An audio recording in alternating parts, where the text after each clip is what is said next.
Good morning, boys and girls, and welcome to the morning assembly in this very new way.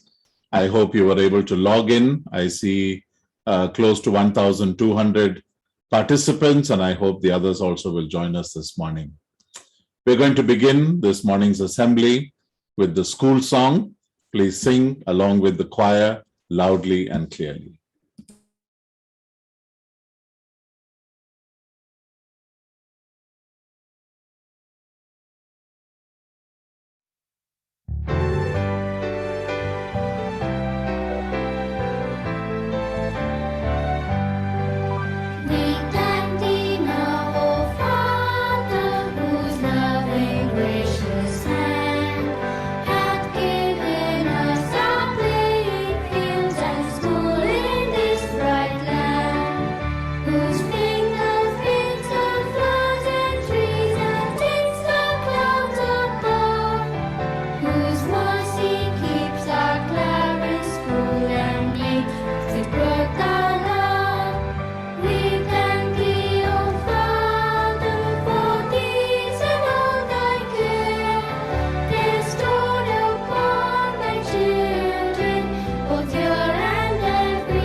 We've been looking at the book of Genesis since quite a few weeks now, and we're going to continue that series this morning, and we're going to listen to the word of God brought to us by Mrs. Preetha Vijay.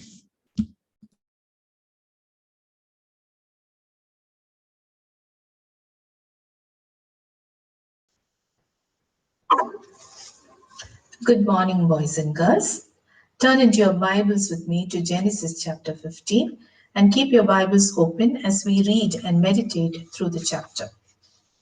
Chapter 15, Genesis 15 is a beautiful story. Genesis 15 may well be one of the most important chapters in the entire Old Testament. You cannot fully understand the New Testament without understanding the Old Testament. Hence, Genesis 15 is one of the most important chapters in the entire Bible. In Genesis 15, God comes and promises Abraham all these beautiful blessings. I have divided this chapter into 3 sections so as to understand this true promise keeper. A promise given. Genesis chapter 15, verses 1 to 3. God's covenant with Abraham. After these things, the word of the Lord came to Abraham in a vision. Fear not, Abraham, I am your shield. Your reward shall be very great.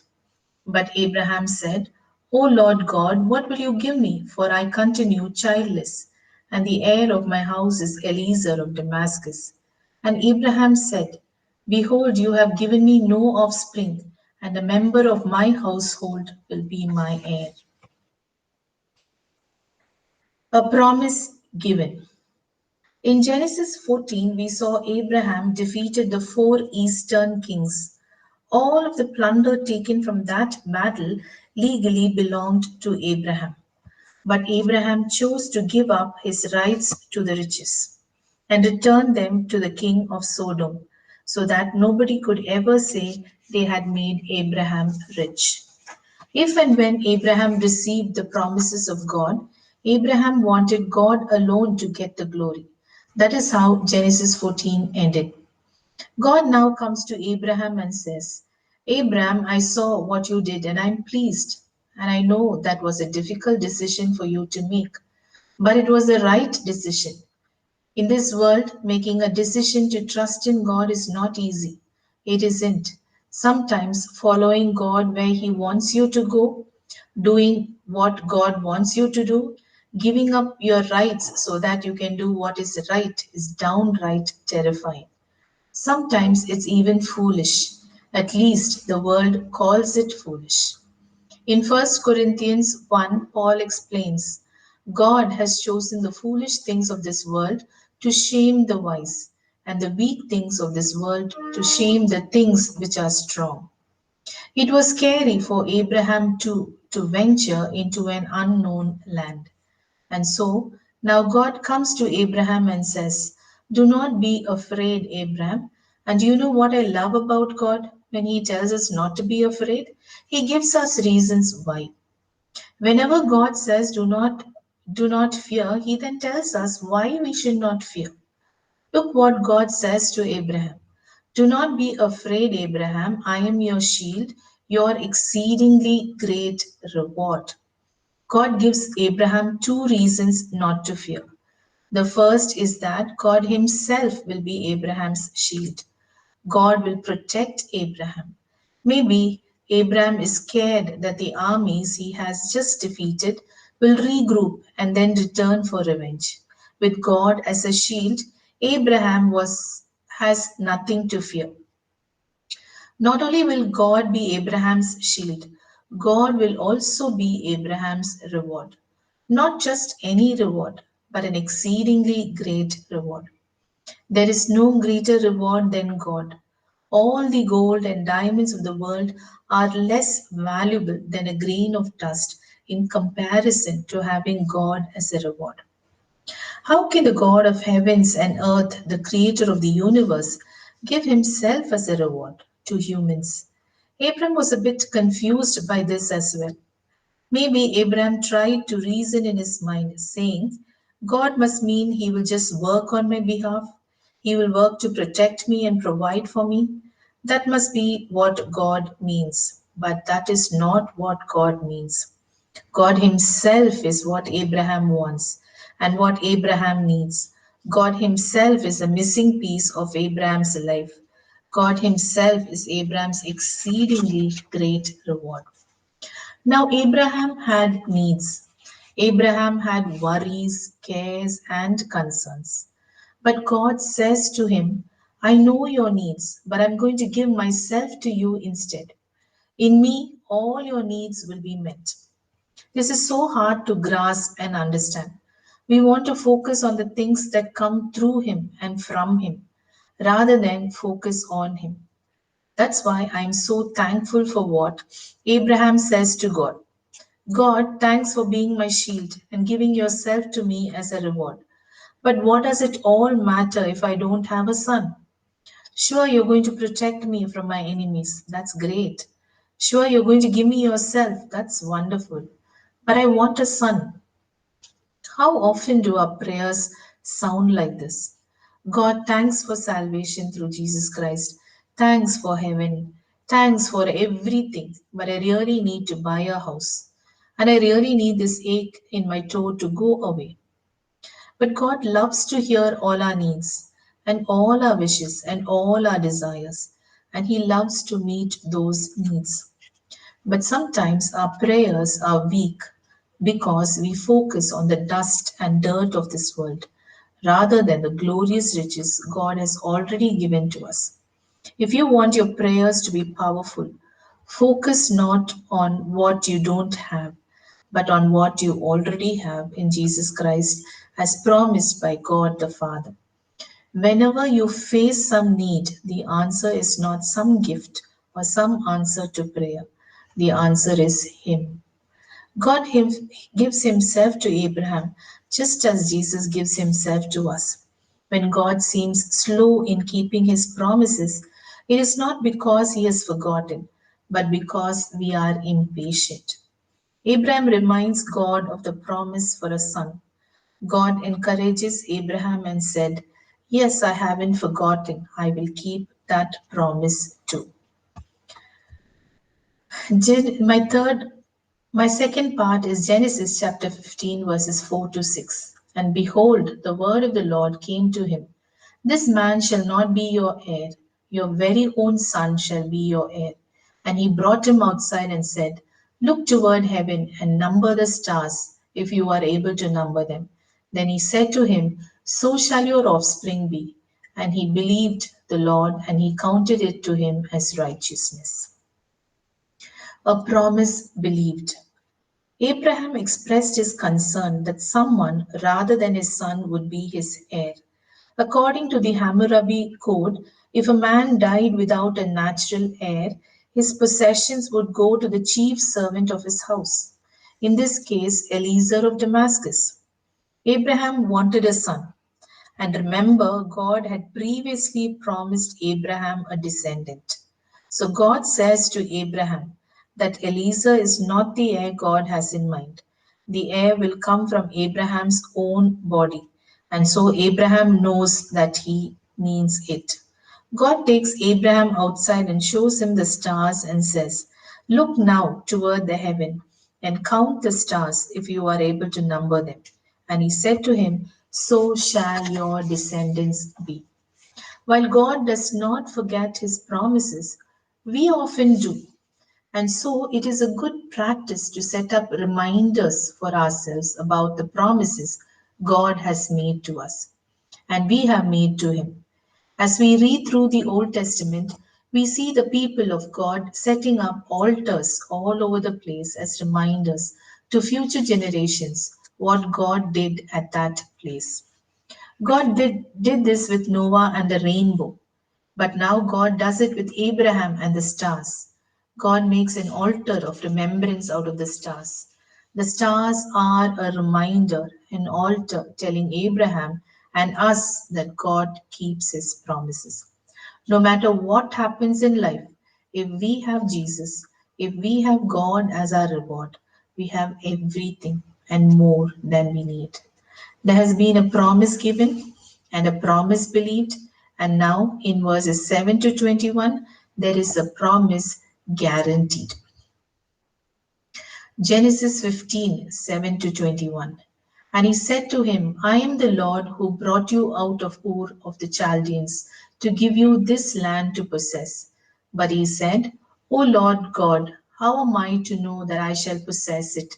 He said to him, Bring me a heifer 3 years old, a female goat 3 years old, a ram 3 years old, a turtle dove, and a young pigeon. And he brought him all these, cut them in half, and laid each half over against the other. But he did not cut the birds in half, and when birds of prey came down on the carcass, Abraham drove them away. I'm going over to verse 17. Verse 17, when the sun had gone down and it was dark, behold, a smoking fire pot and a flaming torch passed between these pieces.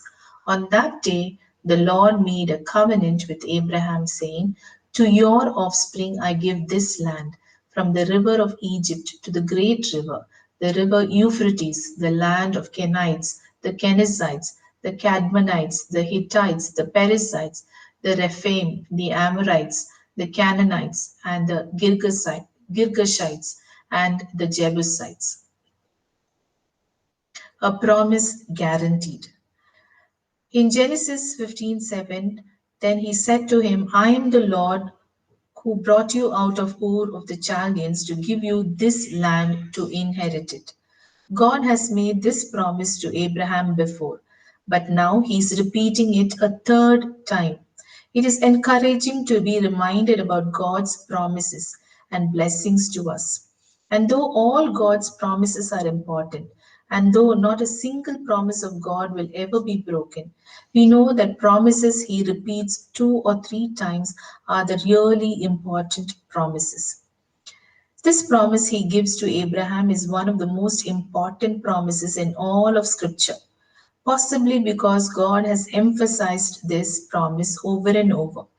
Abraham must sense the importance of this promise, and so Abraham asks God why nothing is being done to keep this promise. God is never offended when we ask why or how can I know this is true. He loves to give us the answers we seek. So, the same thing Abraham asks God, God, how can I be so sure that what you have promised will manifest in my life or in my family or in my situation? The assurance God gave Abraham, he said, Abraham, go get a heifer. Abraham, go get a turtle dove. Go get a goat and a ram. Abraham obeyed and said, okay. As soon as God began describing to Abraham the animals Abraham was supposed to gather, Abraham knew what was going to happen.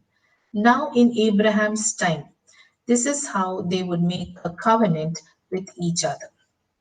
You would gather the animals listed here, cut them in two, and then walk through the divided animals together. By doing so, you were saying that if either of you go back on your word, may you become like these animals, or in other words, death will come and curses will come upon them. A covenant made in such a way was deadly serious. Abraham brought all these to him and cut them in two down the middle and placed each piece opposite the other. Once this was done, all Abraham had to do was wait. Though Abraham has prepared the animals for the covenant making ceremony, God causes Abraham to fall into a deep sleep. The most important thing to realize is that God walks through alone. Normally, both parties of the covenant would walk through the carcass of the animals together, showing that they both had responsibilities to keep in order to maintain the covenant. But when God walks through alone, he shows Abraham that there is absolutely nothing Abraham or his descendants have to do in order for God to keep this covenant. No matter what happens, he will not break his covenant with Abraham. The covenant will be from everlasting to everlasting. Now, the pressure of fulfilling the covenant was not on Abraham, but on God. But the beneficiary of the covenant was Abraham. Abraham was in a deep sleep when God made a covenant. It is a one sided covenant. God takes all the responsibility for fulfilling it upon himself. One of the reasons I love this passage is because the same exact way, on the cross of Calvary, my Savior was cut and bruised for you and me. It was then that God made a covenant with you and me. God paid the penalty, bought salvation, and guarantees it all by Himself. He does not demand anything of us. Eternal salvation is an eternal, one sided covenant which cannot be broken. This promise he makes with Abraham is based on the blood of bulls and goats, whereas the covenant God makes with us about salvation is based on the blood of Jesus Christ. The covenant is made unconditional and God guarantees its fulfillment. God has promised it, it will come to pass. God does it all. This chapter is about God doing it all. God does not meet us halfway or most of the way. God does it all. We do nothing. We aren't the promise keepers. He makes the promises to us and He keeps them all by Himself. We don't give ourselves to God. He has already given Himself fully and completely to us. We don't make covenants with Him. He makes covenants with us.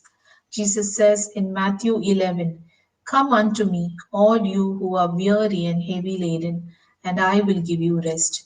There is no labor, no hard work, no effort involved. God does it all in us and through us. Just wait upon the Lord. Listen to the Lord.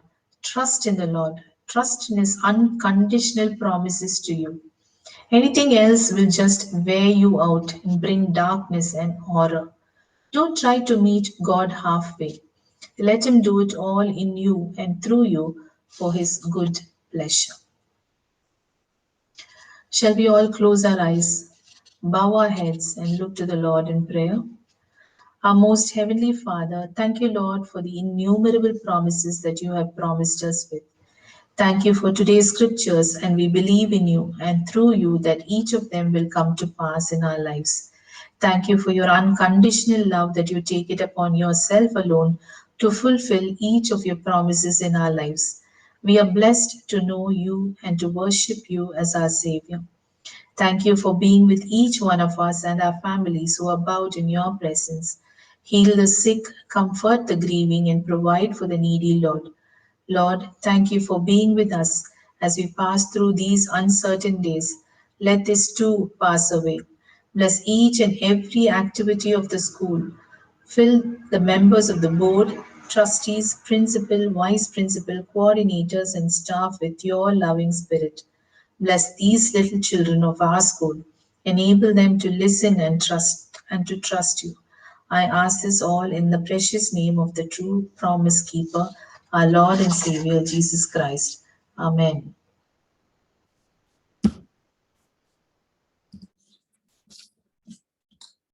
Thank you very much, Mrs. Preeta Vijay, for the morning assembly. Those precious truths that have come to us, boys and girls, this morning on the promise of God in a covenant to Abraham and the correlation with how the Lord Jesus himself makes this covenant with us and how God does it through the blood of the Lord Jesus. And I hope, boys and girls, that you also have this opportunity to come into a covenant with God. That is the most important thing in your life.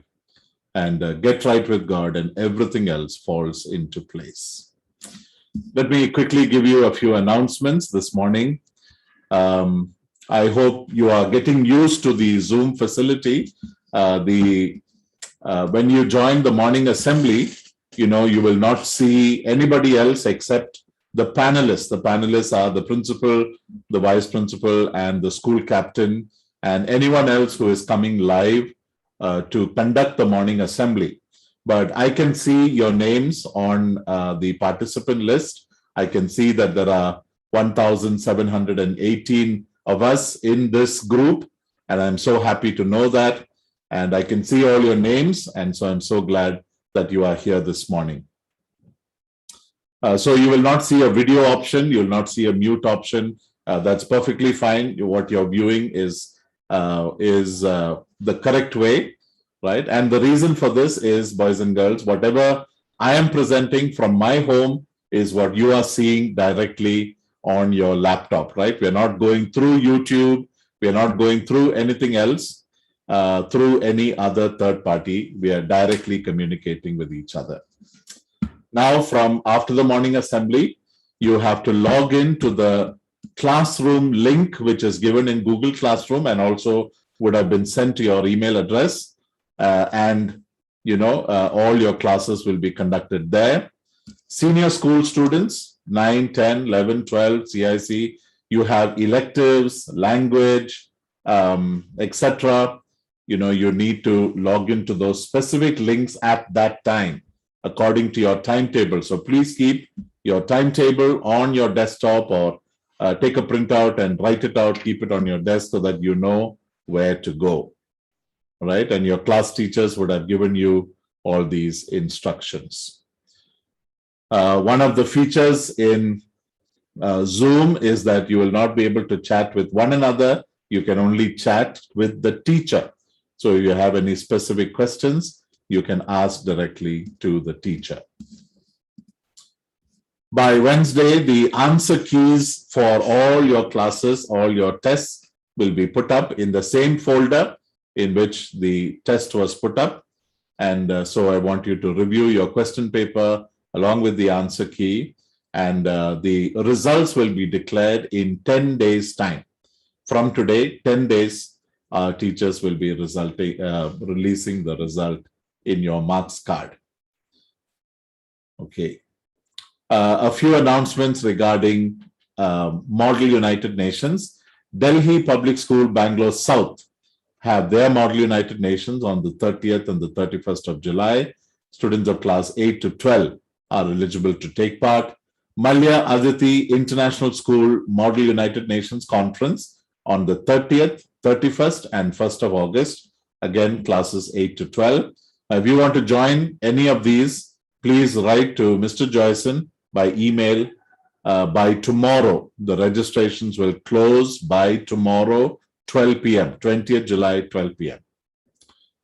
Clarence School Model United Nations information will be shared soon.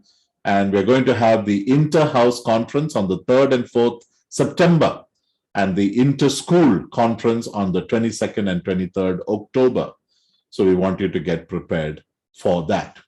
I also want to remind you that CLADS is coming up very soon, and I request each of the houses to get ready. The CLADS information is going to be posted in your houses, respective houses and classrooms today. And so please go through and start uploading your videos as house-wise. Okay, that's all for today. God bless you, boys and girls. If you have any doubts or difficulties with regard to Zoom, please do write to me, write to parentportal@clarencehighschool.in, and we will be able to answer your questions. All the classes will be recorded and posted in Google Classroom. We haven't changed that, but we are not using Google Meet anymore. That's the only difference. It's over to the school captain, Grenville Austin. Good morning, everyone. Thank you, sir. Thank you, Mrs. Vijay. This week, as we gradually come face to face with the results of our tests, I thought it would be nice to reflect on what the difference between success and failure truly is, and to see how we could deal with setbacks, if any. Winston Churchill, former Prime Minister of the United Kingdom, once said, "Success is not final and failure is not fatal. It is the courage to continue that counts." With that being said, let us give our utmost for the highest today. Have a good day, everyone.